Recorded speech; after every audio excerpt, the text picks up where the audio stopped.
You are listening to Forged Among Stars, a solo RPG actual play podcast presented by DiceGeeks.com.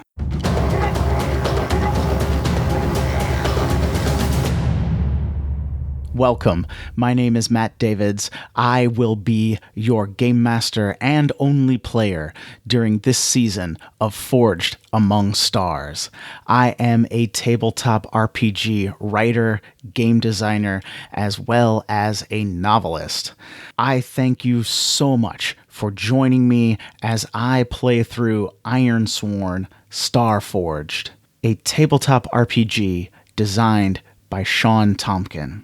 If you would like to learn more about me or the game, please check for links in the description wherever you are listening to this podcast. Now, it is time to journey among the stars.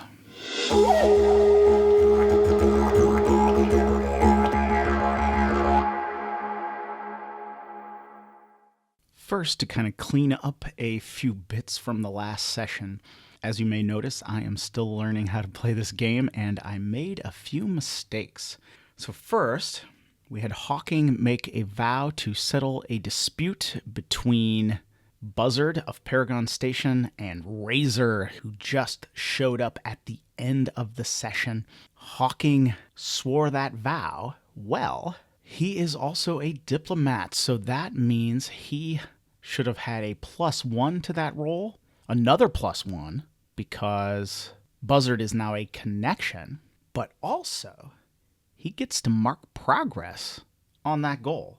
So I have marked progress, so he is already on his way to solving this dispute, because I only gave it a troublesome ranking, because I think it's just a simple kind of dispute between two business people. I don't think it's gonna come to bloodshed or anything, but we'll see as I start rolling here later in the session.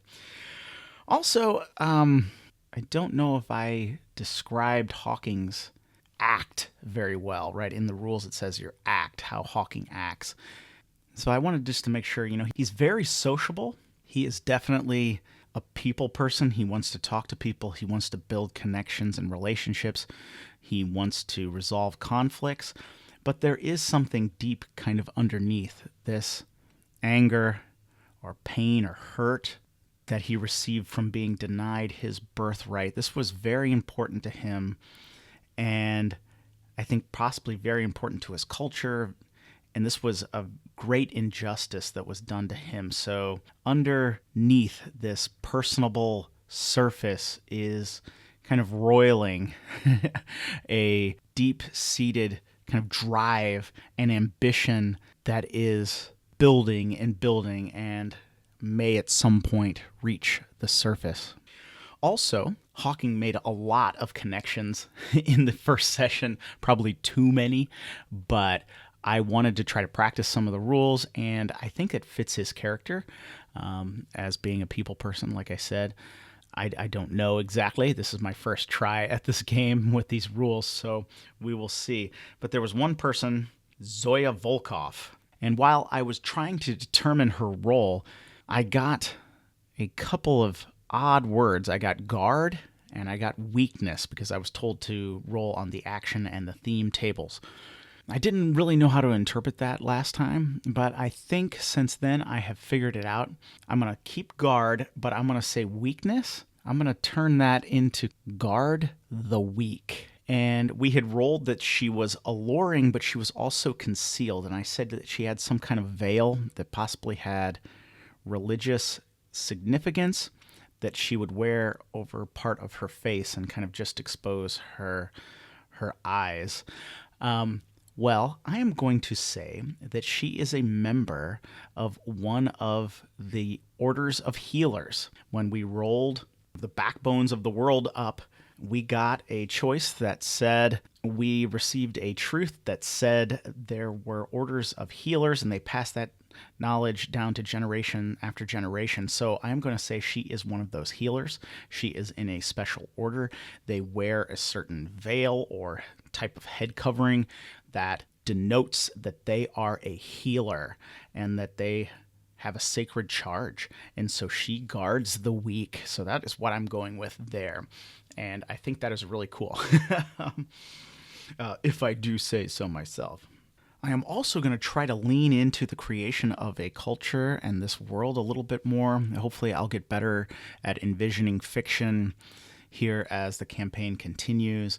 I should have kind of envisioned their meals that the crew of the Paragon Station and Hawking had. I should imagine those meals a little bit better, but I'm still thinking, I'm still getting the hang of this. I am still also getting the hang of recording these episodes, so hopefully I will get better with that. But I definitely want to lean into this idea of sacred orders and create some more mysticism around that. I want to add a deeper richness to the world, so I'm going to try to do that and make it a little bit more mysterious, a little bit more alien to our culture, right? They're going to do some things quite a bit differently, and I want to try to capture that feeling a little bit more. All right, so enough of all that big intro there to kind of set the stage. We are going to pick things up as Hawking Duval is going to try to mediate a dispute between Buzzard and Razor. So let's try to envision this scene a bit. We have the cluttered mess hall of the Paragon Station. It's kind of this industrial looking box, really, or maybe it has, maybe it's not exactly a box. Maybe it has 9 small sides to it, and it's kind of circular, but it has these kind of angular sides to it, and it goes up kind of in a dome over top. The ceiling is kind of domed, and there is a table right in the center, a circular table right in the center where the crew eats their meals. But today, this will be the scene of a negotiation and conflict resolution. So seated at one side of the table is Buzzard, the commander of Paragon Station. She is a tall, imposing woman who wears body armor at all times. Across from her is seated Razor, who is dressed like a workman, but the clothes are just a little bit too nice. He keeps up the appearance of a worker, but he is definitely a businessman. And then walking slowly around the room next to them is Hawking Duval, who they know as Jester. Hawking walks about slowly, looking them over, kind of establishing that he is the mediator here. And then he looks at them both, gets their eye contact, and says, "Let's start at the beginning." Buzzard yells out, "I did the job and he didn't pay me." Razor yells out, "You didn't deliver properly. That's why I haven't paid you." Hawking raises his hands in a gesture to tell everyone to calm down.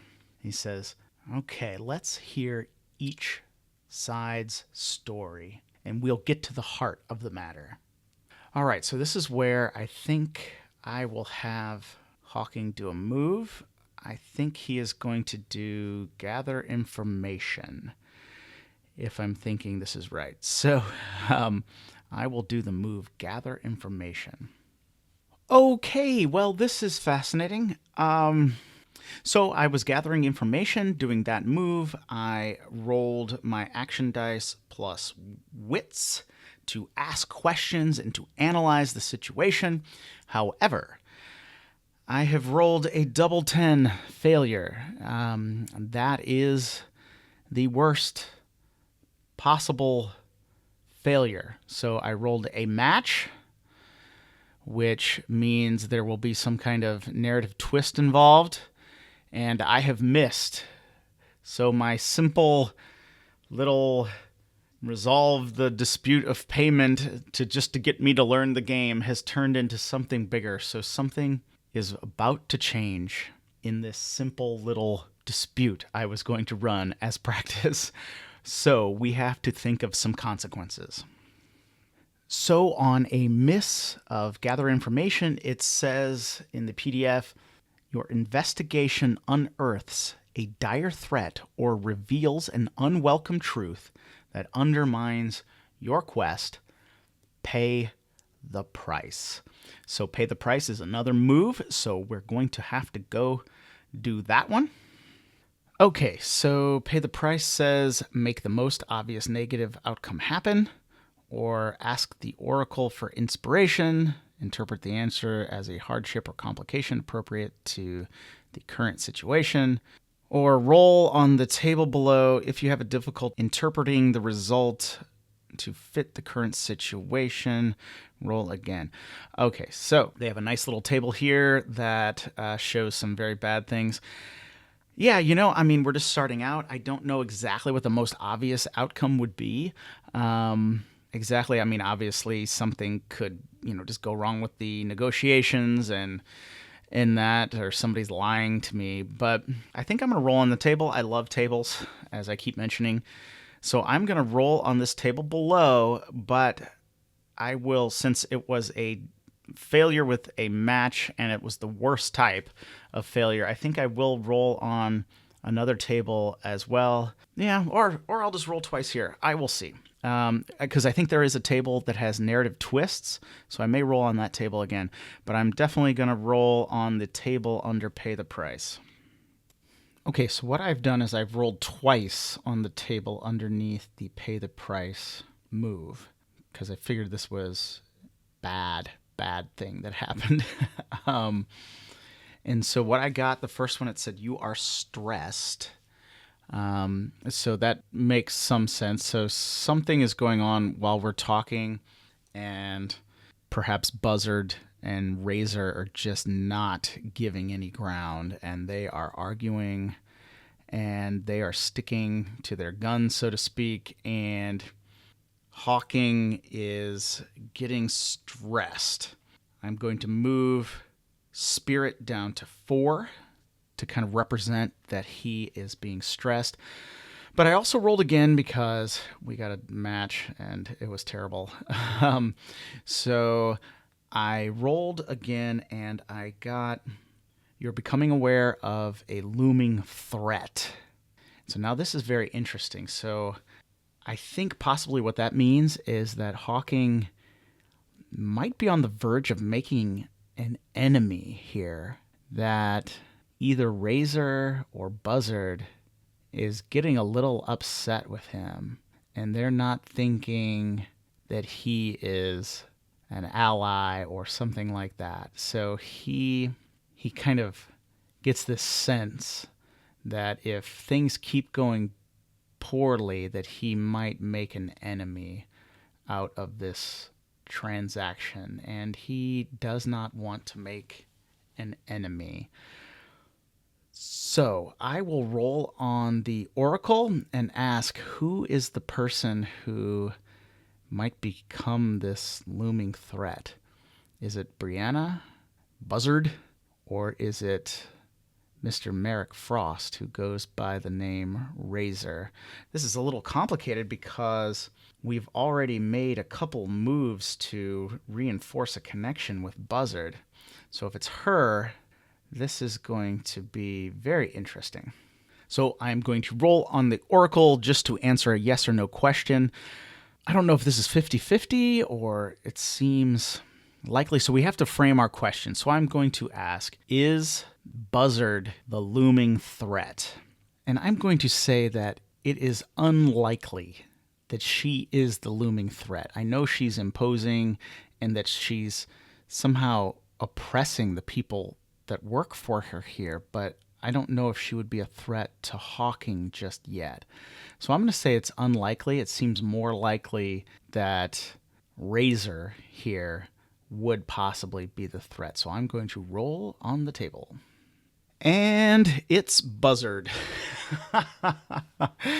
Okay, so this day is going really well.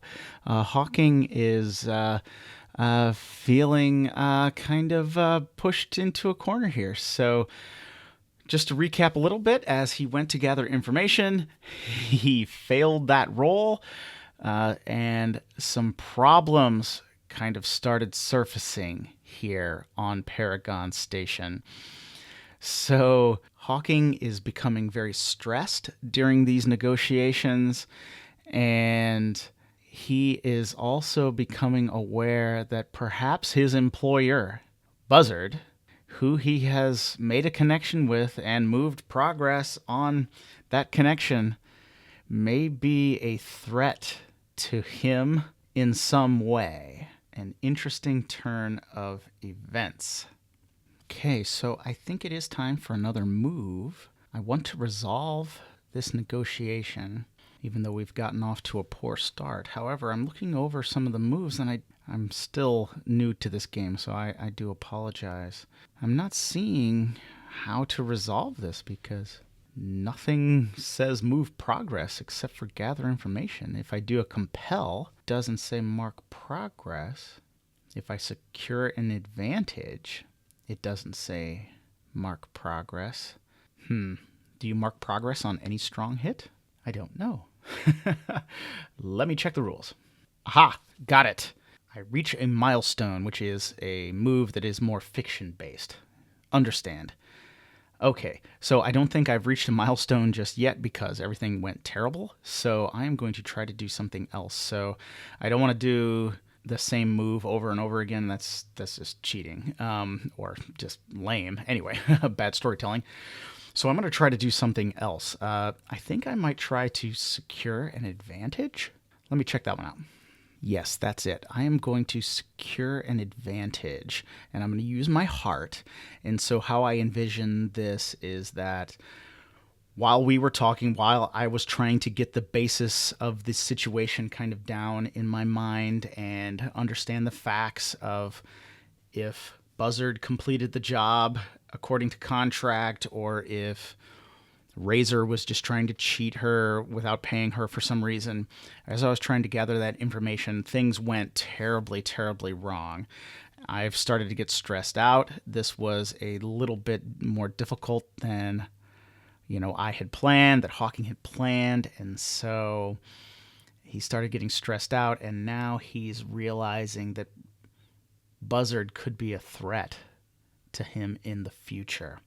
And so he is going to roll secure advantage to try to use, and how I'm picturing this is that something maybe that Buzzard said during kind of this big arguing match that they've been having, something she said is going to give Hawking an advantage as a negotiator. So I'm going to roll it and hope I don't get a miss. Okay, so I got a weak hit on secure advantage. So secure advantage says take +2 momentum or take +1 to my next roll, which is not a progress roll. What should I do? My momentum is only 4 right now. +1 would help me out although my next move was going to be a progress move. I think I was going to see if I could reach a milestone. Okay, so I'll take the +2 to momentum. So I got a +6 momentum. And yes, my next move will be to reach a milestone. I'm going to kind of picture this as we're reaching lunchtime, okay? And I'm going to see if I can mark some progress. Okay, yeah, so just double-checked. Reach milestone. I think this is a milestone. I think that with the secure advantage, that some of that information, something that Buzzard said, was at least a little bit helpful in the negotiations to kind of ease our way to a resolution here. So I am going to go ahead and mark progress. I have this as troublesome, so I get to check 3 boxes. Okay, so now in the game, what it calls envision. So I'm going to kind of envision some fiction here. So what I think happens is we come up to a break or lunchtime, something like that, and we take a break. Buzzard is not happy with Hawking, and she just leaves. And then Razor, he also just leaves, and he goes back to his ship. Hawking is kind of just left standing alone in the mess hall of Paragon Station, wondering what is going to happen next. And what happens next is that the crew of the Paragon Station kind of files in to have lunch. And here comes Dancer and Wraith and Zephyr. They all come in and they start getting food. Hawking is not exactly sure what to do, but he is a people person. But he is a bit stressed out today, so he starts to leave, but then he turns back. And then Dancer makes eye contact with him, and he thinks, oh, what the heck?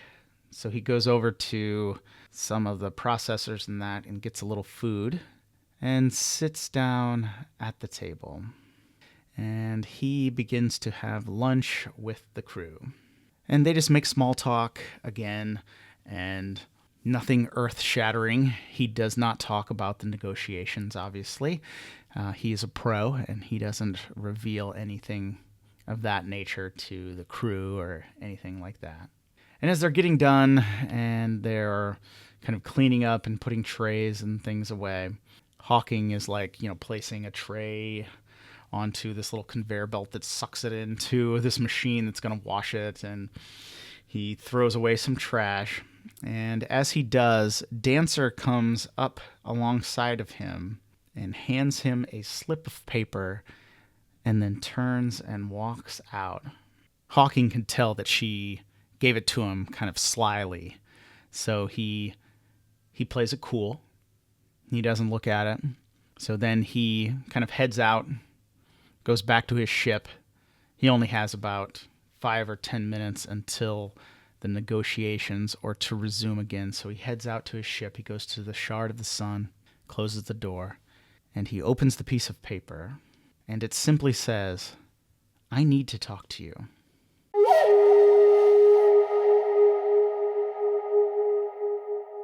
Thank you so much for listening to another episode of Forged Among Stars. Please consider subscribing to the podcast wherever you are listening to it so you never miss an episode. Another episode will be out soon, but until then, I will see you among the stars.